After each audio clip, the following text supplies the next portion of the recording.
Hello everyone, welcome back to my channel. Guys, आज की इस वीडियो के अंदर हम सेक्शन 187 ऑफ बीएनएसएस को डिस्कस करेंगे।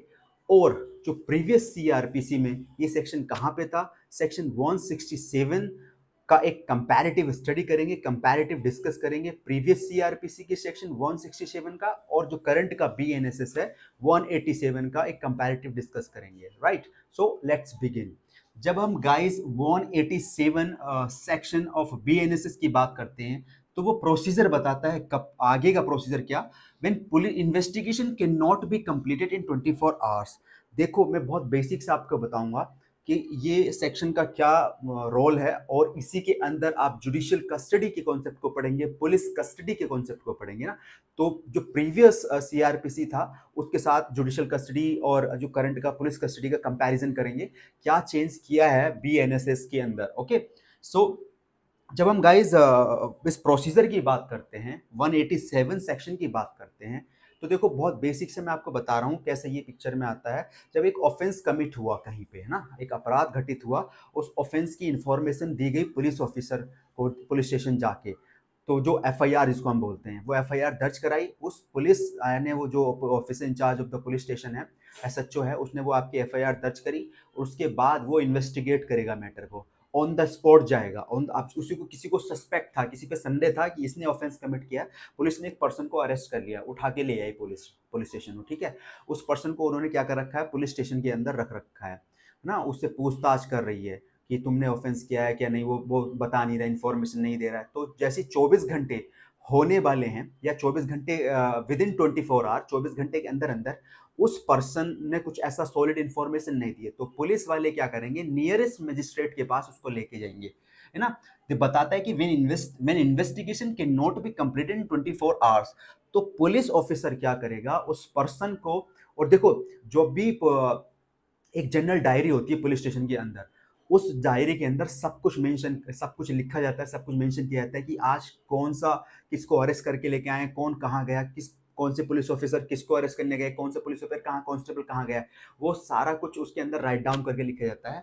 तो जब एक पुलिस ऑफिसर किसी पर्सन को अरेस्ट करके ले आया तो उस डायरी के अंदर भी वो मेंशन करते हैं कि आज हम इसको लेके आए हैं और उससे पूछताछ कर रहे हैं। अब जैसे 24 घंटे होने वाले हैं, 24 घंटे के अंदर अंदर उस पर्सन को नियरेस्ट मजिस्ट्रेट के पास लेके जाएंगे और मजिस्ट्रेट क्या करेगा, उससे पुलिस वाले क्या रिक्वेस्ट करेंगे कि साहब हम इसको और पूछताछ और इंटेरोगेट करना चाहते हैं, तो हमें इसकी पुलिस कस्टडी दी जाए। मतलब जो मजिस्ट्रेट होगा, मजिस्ट्रेट कैन रिमांड हिम, उस पर्सन को रिमांड करेगा कि ठीक है आप लेके जाइए उसको, आप पुलिस कस्टडी में।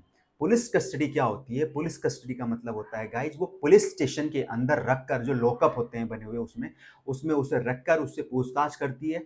और जुडिशियल कस्टडी होती है जब जज उसको कहाँ पे भेज देता है, जेल के अंदर, जो डिस्ट्रिक्ट लेवल पे जेल्स होती है, जेल में भेज दिया, that is a judicial custody.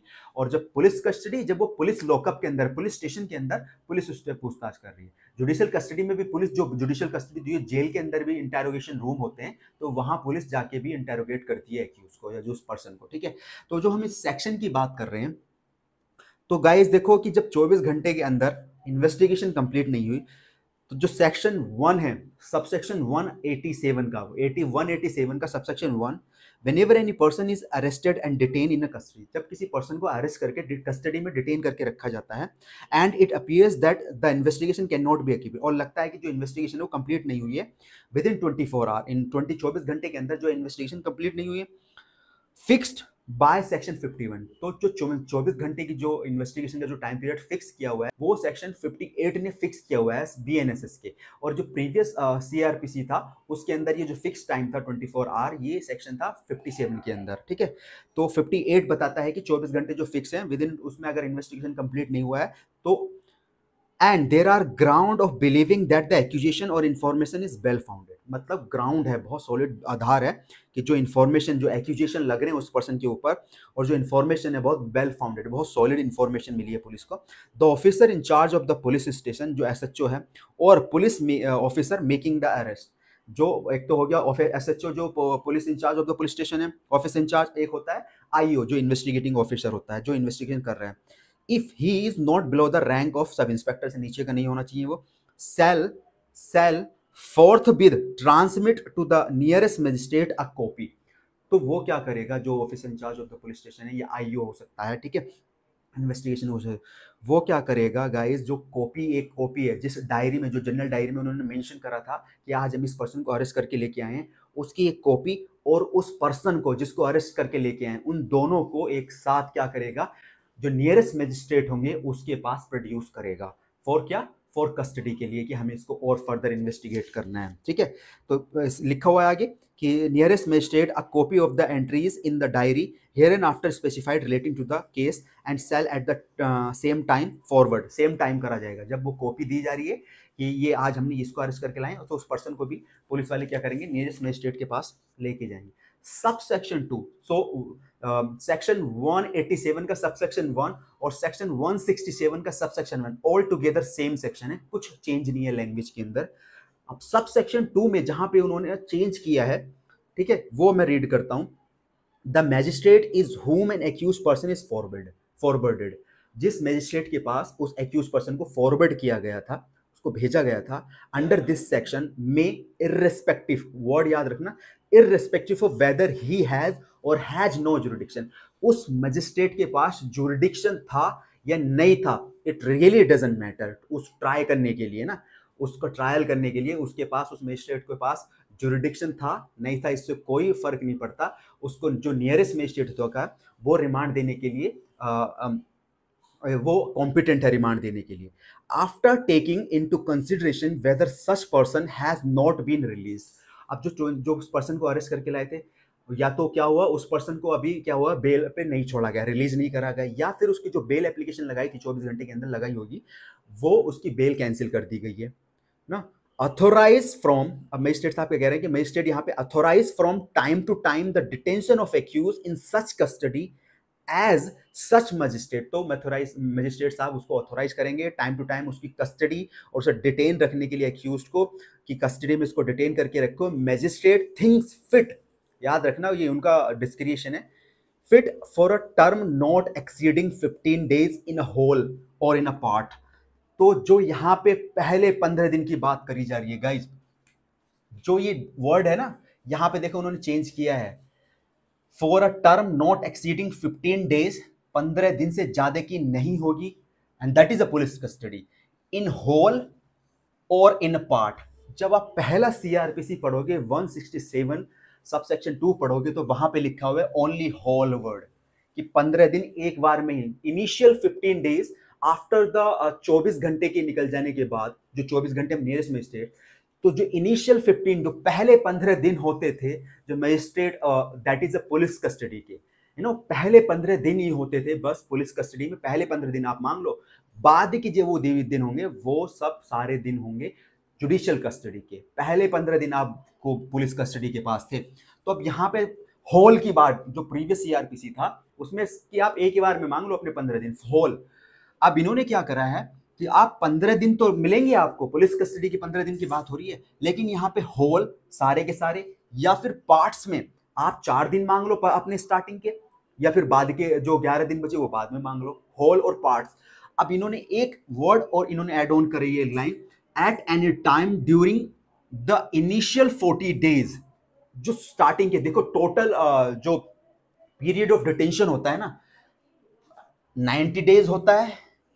90 days कब होता है टोटल डिटेंशन ऑफ पीरियड, जब आपने ऑफेंस कैसा किया है, जो डेथ सेंटेंस, जिसकी सजा मौत होगी, या फिर कोई लाइफ इंप्रिजनमेंट होगी जिसका पनिशमेंट लाइफ इंप्रिजनमेंट, या फिर 10 साल से ऊपर का 10 year, more than 10 year, life imprisonment, या फिर डेथ सेंटेंस। अगर इन ऑफेंसेस या इन पनिशेबल ऑफेंसेस का आपने कोई ऑफेंस किया है, इन जो इस तरह का कोई ऑफेंस किया है जिनका पनिशेबल, जिसका पनिशमेंट ये सब है, तो टोटल पीरियड होता था 90 days ऑफ डिटेंशन का, आपको कस्टडी कितनी होती थी 90 days। और जो 60 दिन कब होता था, जब आपने कोई 10 साल तक का कोई ऑफेंस किया है, तो वहां पे क्या होता था 60 days होता था। तो यहां पे देखो आप वर्ड लिखा हुआ है guys, for term not exceeding 15 days in a whole or in a part at any time during the initial 40 days or 60 days। तो यहां पे देखो 40 दिन इनिशियल स्टार्टिंग के जो है 40 दिन और 60 दिन, 60 दिन कब? जब आपने ऑफेंस कैसे किया है 90 डेज वाला। 90 डेज मतलब ऑफेंस आपने डेथ सेंटेंस और लाइफ इंप्रिजनमेंट और 10 साल से ज्यादा का है, तब आपका 60 दिन, इनिशियल 60 दिन, और 40 दिन तब जब आपने 10 साल तक का कोई ऑफेंस, 10 साल से जिसमें 10 साल तक का पनिशमेंट है, ऐसा ऑफेंस किया है। तो स्टार्टिंग के जो 40 दिन हैं उनमें से पुलिस कस्टडी कभी भी दी जा सकती है। स्टार्टिंग के पुलिस कस्टडी, स्टार्टिंग के 40 दिन में से अब पुलिस ने 4 दिन मांग लिए, 24 घंटे के बाद पुलिस ने बोला कि हमें 5 दिन का टाइम पुलिस कस्टडी दे दीजिए। मजिस्ट्रेट ने ठीक है, उसे 5 दिन की पुलिस कस्टडी। अब उनके दिन कितने बचे? 10 दिन। 10 दिन उन्होंने फिर 20 दिन के बाद 10 दिन मांग लिए कि 20 दिन के बाद वो जुडिशियल कस्टडी में भेज दिया गया था, ठीक है। तो उसके बाद वो क्या हुआ, उन्होंने फिर से अपने 10 दिन मांग लिए। तो इस तरह से होल और पार्टली वो दोनों मांग सकते हैं। और इस इनिशियल 40 दिन के अंदर वो 15 दिन ही है, पुलिस कस्टडी के पास 15 दिन ही है और जुडिशियल कस्टडी के पास भी 15 दिन ही है। देखो, जब भी जुडिशियल कस्टडी होती है या पुलिस कस्टडी तो बस 15 दिन की होती है। जुडिशियल कस्टडी जब दी जाती है तो वो भी 15 दिन की होती है। एवरी 15 डेज के बाद वो रिन्यूएबल होती है। Got it? तो यहाँ पे जो इनिशियल 40 दिन है, स्टार्टिंग के 40 दिन, उनमें से वो कभी भी मांग सकते हैं। स्टार्टिंग के 10 दिन नहीं मांगे उन्होंने, 11वें दिन उन्होंने बोल दिया कि हमें 15 दिन की हमें पुलिस कस्टडी दी जाए, तो यहाँ पे वो होल या तो 15 दिन एक बार में मांग ले या फिर 5-5 करके मांग ले 3 बार में। स्टार्टिंग के 40 दिन में से कब? जब ऑफेंस आपका 10 साल तक का पनिशमेंट है। और 60 दिन, इनिशियल 60 दिन कब? जब आपका offence death sentence, life imprisonment या 10 साल से ज्यादा का जिन ऑफेंसेस के अंदर पनिशमेंट है, उनमें वो इनिशियल 60 दिन के अंदर पुलिस कस्टडी मांग सकते हैं। ओके, सो ये आपको समझ आया होगा कि 40 दिन कब और 60 दिन कब। मैंने आपको बता दिया 40 दिन का कॉन्सेप्ट तब अप्लाई किया था जब 60 दिन टोटल डिटेंशन ऑफ पीरियड 60 दिन है, 60 दिन से ज्यादा नहीं रखेगा। और 60 दिन, इनिशियल 60 दिन वाला कब है? जब 90 डेज वाला टोटल डिटेंशन। तो अगर इन सब के दिन निकलने के बाद, या ये सब 90 डेज भी कंप्लीट नहीं कर पाई पुलिस, 90 डेज कंप्लीट हो गए और पुलिस इन्वेस्टिगेशन नहीं कर पाई और चार्जशीट फाइल नहीं कर पाई, या फिर 60 दिन पुलिस क्या बोलते हैं, आपने 60 दिन के अंदर अंदर जिन ऑफेंसेस में 10 साल तक का पनिशमेंट है उसमें चार्जशीट फाइल नहीं कर पाई, तो वहां पे जो उस पर्सन है, उस पर्सन का right to default bail arise हो जाता है, जो उसका राइट है, ठीक है। ओके, तो ये दो कॉन्सेप्ट है कि इनिशियल 14 डेज में पहले 15 वाला दिन होता था, कि जो पहले सीआरपीसी में जो पहले 15 डेज का कॉन्सेप्ट था, अभी वो उन्होंने थोड़ा चेंज किया है कि आप 15 दिन तो होंगे, लेकिन वो आपके 40 दिन में कभी भी हो सकते हैं 15 दिन। ओके, ऐसे इधर 60 दिन में कभी भी हो सकते हैं, ठीक है। तो अब देखो इसके लैंग्वेज के 40 डेज, इनिशियल 40 डेज और 60 days out of a detention period of 60 days और 90 डेज। टोटल डिटेंशन पीरियड कितना होता था? 90 डेज होता था। कब? तब जब ऑफेंस आपने कमिट किया है कोई, जिसमें डेथ सेंटेंस मिलेगा आपको, या फिर लाइफ इंप्रिजनमेंट मिलेगा, या फिर आपको मिलेगा 10 साल से ज्यादा का पनिशमेंट। और 60 दिन कब होता था? 60 दिन का डिटेंशन पीरियड तब जब आपने कोई ऑफेंस 10 साल तक का कोई ऑफेंस कमिट किया है, तो आपका टोटल जो डिटेंशन पीरियड होता है 60 दिन का होता था। अगर उस दौरान वो चार्जशीट फाइल नहीं कर पाई तो आपको राइट टू डिफॉल्ट मिल जाएगा।